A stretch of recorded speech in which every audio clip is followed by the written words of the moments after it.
by strengthening love. So anger for us at the moment is very quick and very strong. But by just doing this meditation, may all beings be happy and have the causes of happiness, and allowing that mind of love to arise, I will guide you through it, so that you can feel it. And then we start to expand it on others.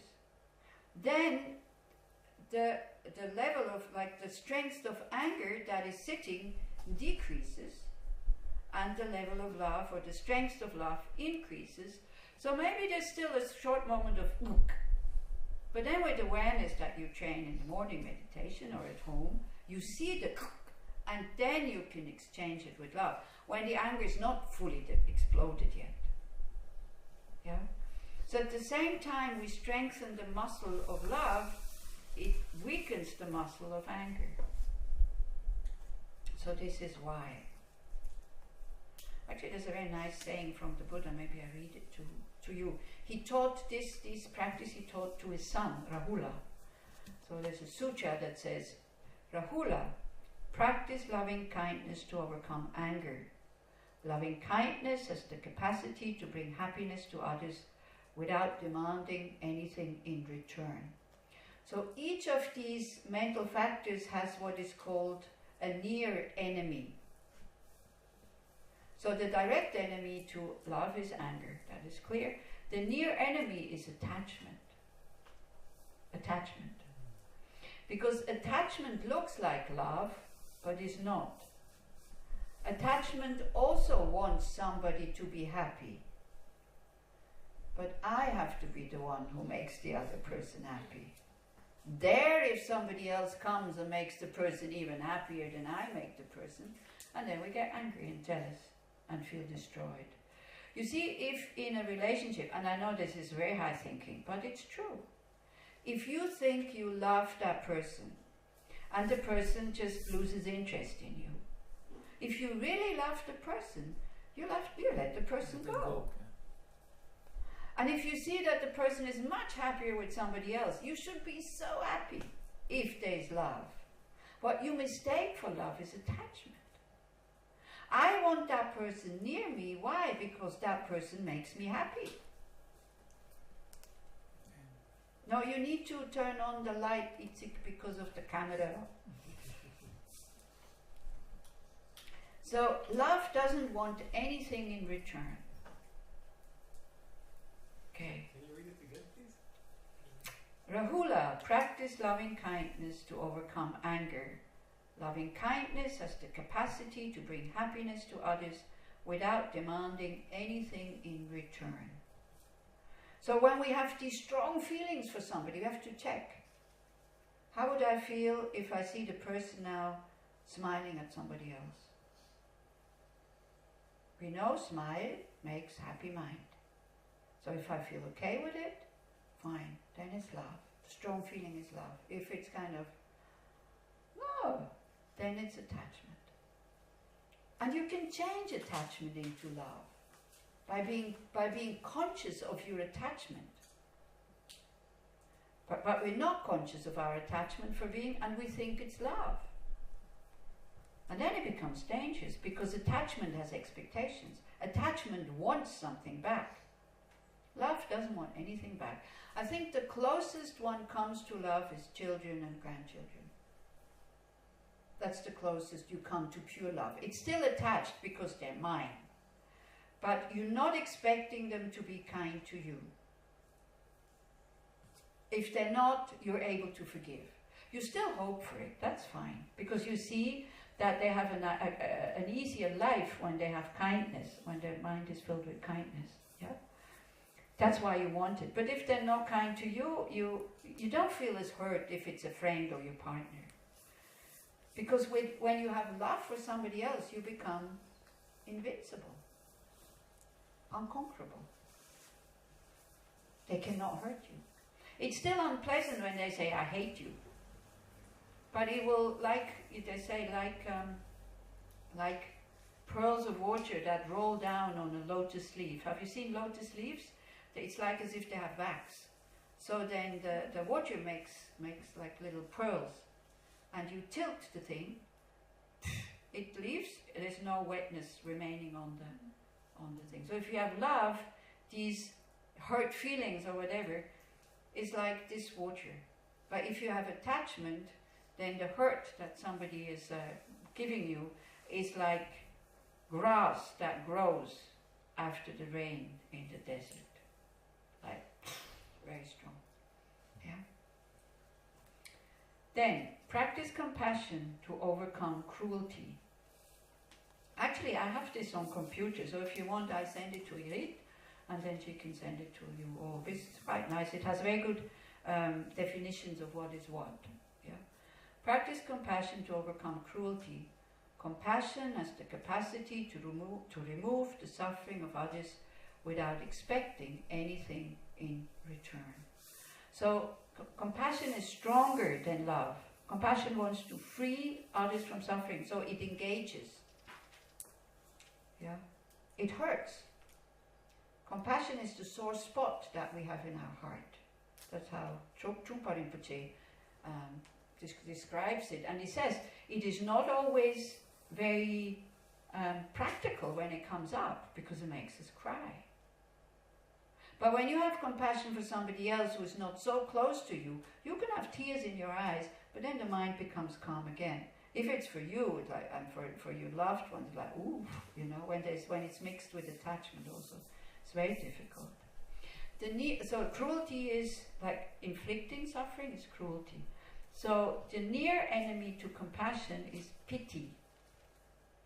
The mind that says, oh, that poor person over there, am I glad I'm not in that situation? It separates you from that person. And you don't understand what it means to feel like that. Empathy. So these days, scientists talk about empathy. They're not talking about compassion. So they're talking like, empathy is when you're able to listen to the other person with a calm mind, and you start to understand the words as if you would be in that situation. So they talk about as if you're wearing the shoes of the other person. But when it's finished, what is real empathy, you give the shoes back, because they're not yours. When you have this attached compassion, you keep suffering, even though you can't help, there's nothing you can do, and you keep feeling bad about this. That is no compassion. That is self-pity. I can't help. This is why it's so difficult for us to remain and stay with people that we can't help. This is why when I go to a therapist, and every time they ask me, do you feel better? I say yes. Because I see that they expect me to do that. Because every time I say no, and then they try something else, and again it doesn't help, and then I say no, and again it doesn't.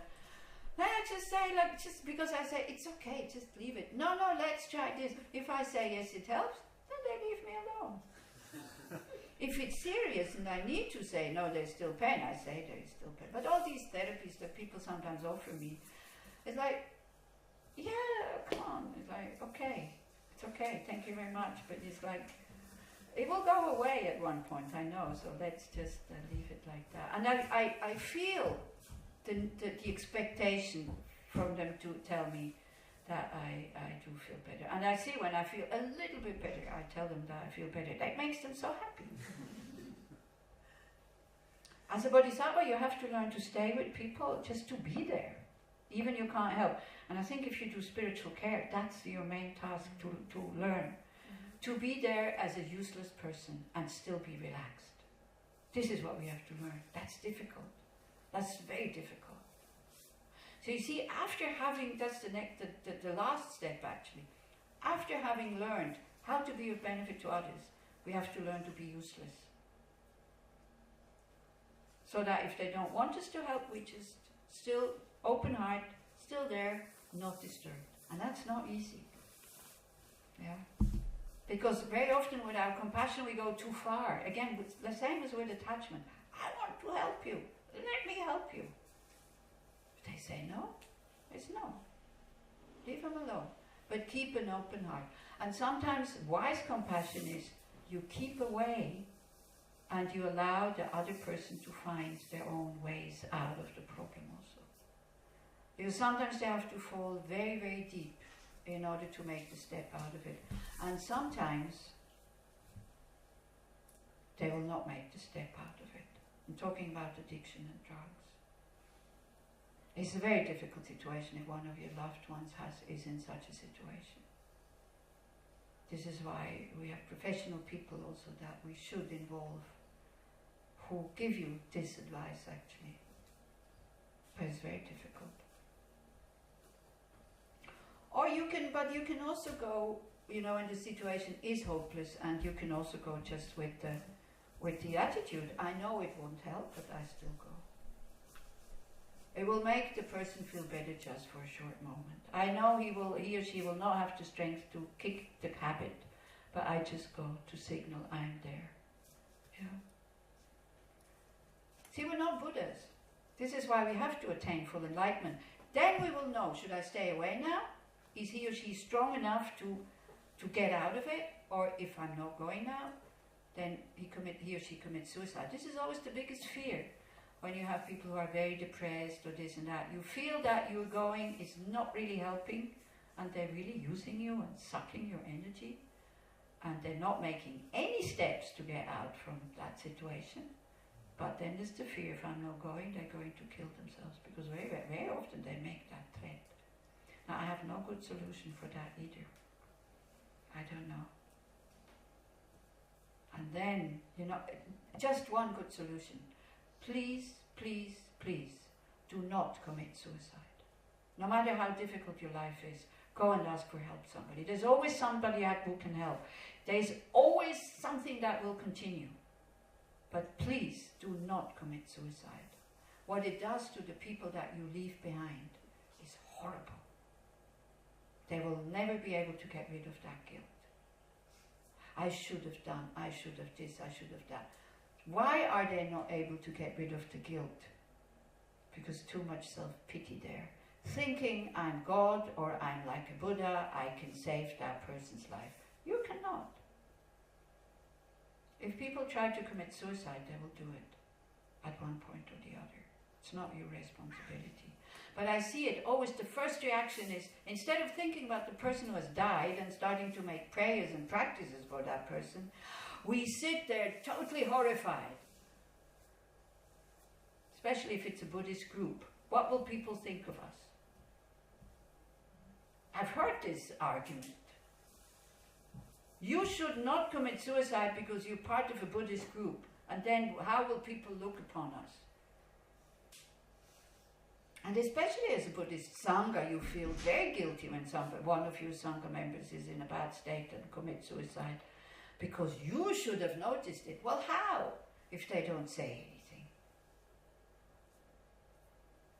Instead of feeling guilty, go and say, what will help now? Sit down, make a Medicine Buddha altar and do Medicine Buddha practice, or do Tonglen or something like that, whatever. But with suicide, it's all, first it's about me, it's not about the other who died. Why did I not see it? Why did I say that? Why did I not say that? Isn't it? I don't know if you've been in situations like this, people who committed suicide. It's human. It's very human. We had a neighbor in Bern. I helped her with a lot of money because I was afraid that she would commit suicide. This is why I helped her. I don't know if I would have helped her that much, just out of compassion, but behind it was the fear that she would commit suicide. So when we help others with the suicide thing, it's a lot of self-concern. There was a lot of self-concern involved. I could feel myself listening to the voice, because she had her shutters down like all the time. I could feel myself like listening to a sound. She's still alive, because she wouldn't open the door also. It was a very difficult situation. I had to work very, very hard to be relaxed about the whole thing, that I am not responsible for her, but whatever I can do. You know, the pity takes sometimes also this kind of, or self-pity, compassion kind of mix, takes too much responsibility. But I'm glad I'm helped, because she's still alive and she's somewhere else and she's not in a better state. She's just a big balagan person. It's like she is Madame Catastrophe. Whatever happens to her is like just, you know. And it's always the fault of others. Always others to blame. A lot of self-cherishing, a lot of self-concern. And she can't see it that way. It's always other people's fault. So, I'm glad I helped. Other people said, you're stupid. She will never thank you. Yeah, she doesn't thank me. She's angry at me because I said something. She doesn't talk to me anymore. It's fine. It's her decision. Fine, I'm not disappointed. I know her. I know there wasn't to expect any kind of gratitude from her. But I'm happy that I helped. But one part of being happy that I helped is also so that she didn't die in our house. That's one part, which is selfish. But it's okay. This is how we are. Yeah. Then, next one is joy. I will give you half an hour break and then we'll meditate on these emotions so that you feel them. Practice sympathetic joy to overcome hatred, here it says. I would say jealousy. Sympathetic joy arises when one rejoices over the happiness of others and wishes others well-being and success. Yeah? So, sympathetic joy is when you see somebody who is happy, even if it's your enemy, you think, oh, how wonderful they're happy, because especially when it's the enemy, when they're happy, they're not harming. We want to see the enemies suffer. That is when they're harming. So we learn to rejoice when they're happy. Again, not necessarily the happiness when they killed somebody. That's not a good happiness. But when we see them happy and relaxed. Now, the near enemy, so of course the direct enemy is jealousy. The near enemy is this kind of hypocritical kind of thing, you know, oh, your dress is so nice, and that way you think, that really doesn't suit her. You know, you want to be nice, but just because of reputation, or because you don't feel like being nasty, or you're afraid of the other person, like you say, what do you think about my dress? And then you think like, wow, I wonder whether I can tell her what I think. Yeah? You're afraid that they don't like you anymore. This kind of joyful with people. So that's also this hypocritical kind of rejoicing. Yeah. So if somebody asks you about their dress and you think that the dress is really not fitting and suiting her, you say, well, you know, I don't understand anything about fashion. So from my side, I don't think it looks very good, but maybe somebody else likes it. I don't know. Yeah. So just food is the same thing. Somebody has cooked for you and you think it's really not good. It's okay to say if they ask you. If they don't ask you, don't say anything. You see, we have this urge. Somebody wears an impossible dress. We have the urge to tell them that it's impossible. Why? If they don't ask you, they think it's nice, so they think it's nice. So if you're not the boss and you think it's inappropriate for that person to wear these clothes in your workplace because they're selling things or something, you know, it's not your duty to tell the person, leave the person alone. And feel that urge to correct people, isn't it? If somebody has cooked a meal for you and they're eating it, but they're not saying anything, no, the other way around. You have cooked a meal, they come, they eat, but they don't say anything.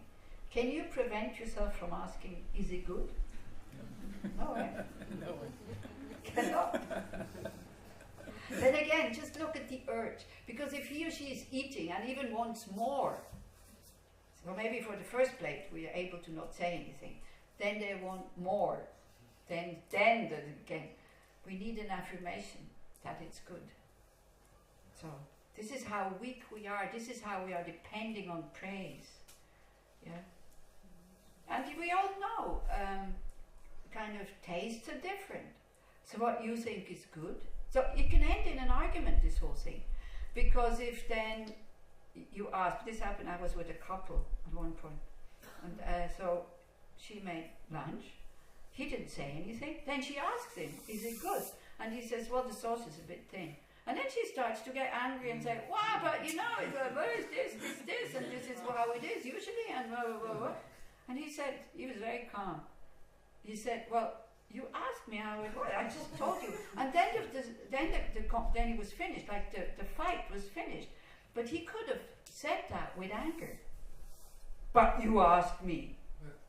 And then she would have felt attacked. And then he would have continued. And then the whole meal spoiled. So this is why, as a spiritual practitioner, somebody cooks a meal for you, you always say something.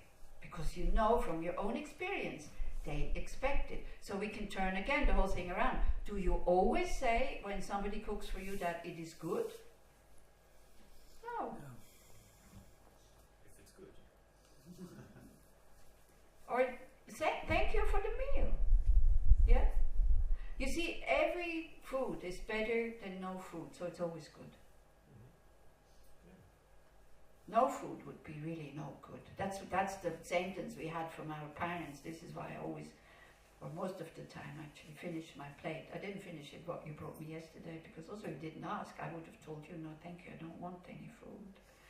Yeah. So hard bread is not hard, but no bread is hard. This is what we learned as children. So when we complained about the old bread, want fresh bread. Yeah, so then we learned not to throw things away. Now we have toasters, so that's fine. Every old bread, you put it in the toaster, it's totally fresh. No need to throw it away. Really invest in a toaster if you cannot eat old bread. You put it there, there's no problem. Yeah. Okay. Then the last one is equanimity. So equanimity is a mind that is free from attachment and anger and has an open heart towards all beings. So then here the sutra goes, practice non-attachment to overcome prejudice. Non-attachment is the way of looking at all things openly and equally. This is because that is. Myself and others are not separate. Do not reject one thing only to chase after another. I call these the four immeasurables. Practice them and you will become a refreshing source of vitality and happiness for others. Okay? So here it doesn't just talk about beings, humans, it also talks about objects. Like this one, definitely I don't want, and this one I want, so that makes the mind agitated, unclear. So how can you practice equanimity? I already talked, like with objects. You see some object, yeah, I want, this is good. Other objects, no, I don't want, this is not good. How do you practice equanimity? By seeing in what way they are equal. Yeah, emptiness, yeah, always a good answer. Empty. They're being empty of what in this case? Of lacking the attribute of yeah, they're being empty of being good or bad from their own side. Yeah. Good and bad is only in my mind. That's one thing. Then impermanence. Good things, bad things, both of them are impermanent.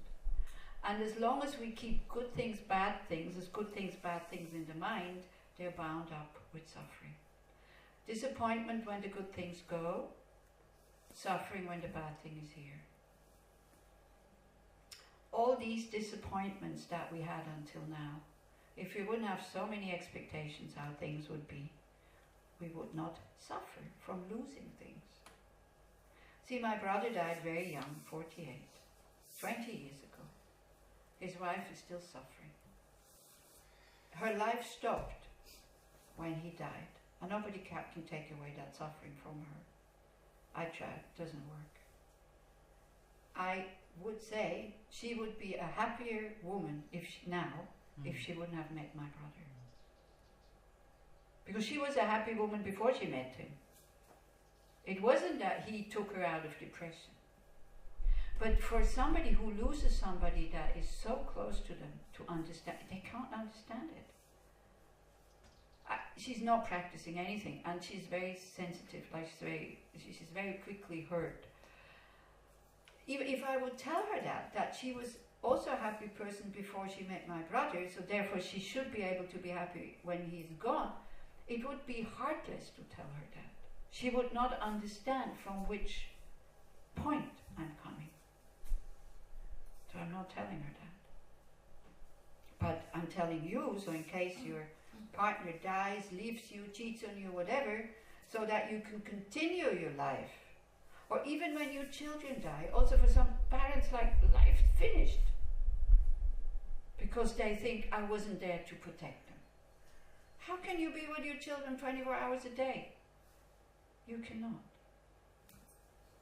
And you see, we discussed that in length, this not wanting to let go when your children die. And some woman in Belgium, and it was so clear why it came from deep within. She says, if I lose my pain about her death, I'm afraid she will be totally gone. And that's not true. It's also some kind of, I think with my sister-in-law, it's her loyalty and her false kind of love to my brother. That if I don't feel pain, that means I didn't love him. And it has become such a deep habit that she needs 13 different pills every day.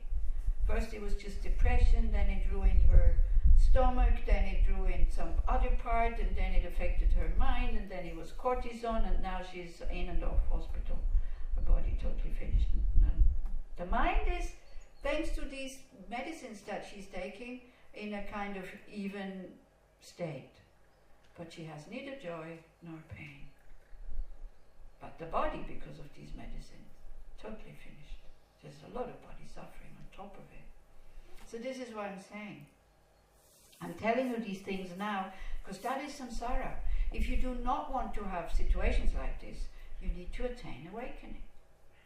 Because nobody has a guarantee that the partner will stay, that he or she will not die or leave, that the children will stay alive before you die. You have no guarantee. But equanimity is not a mind who says, oh, I don't care, everything is impermanent. Equanimity is a mind who fully engages, who see what brings the suffering. It's not the event, it's the attitude towards it. Yeah? Equanimity is a mind who can fully involve in life by seeing things as they are. Impermanent, not satisfactory, and bound to suffering. And then the wish comes, I want to get out of here. I have methods. How about I try to practice them? Now I'm letting you get out of the session because I know it's high time. Sorry for exhausting you, maybe. And then we have half an hour break, so we meet again at 11:35. And then we meditate on these 4 immeasurable minds, because we try to have this attitude towards all sentient beings, just mentally. You don't need now to then run out and help everybody. We prepare the mind to be ready to help, because we usually do other things. We do it the wrong way around, isn't it?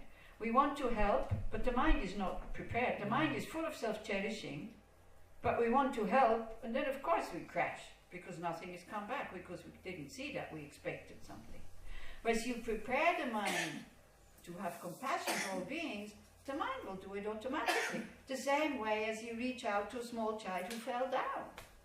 You don't think, oh, is he Muslim, is he Christian, is he Arab, is he this, is he that? It's a child who fell down, you reach down. This is this compassion we have. Because children are not threatening. When beings grow up, then it fades away very quickly. Okay. Thank you. Thank you. So for this, yeah, you can stop.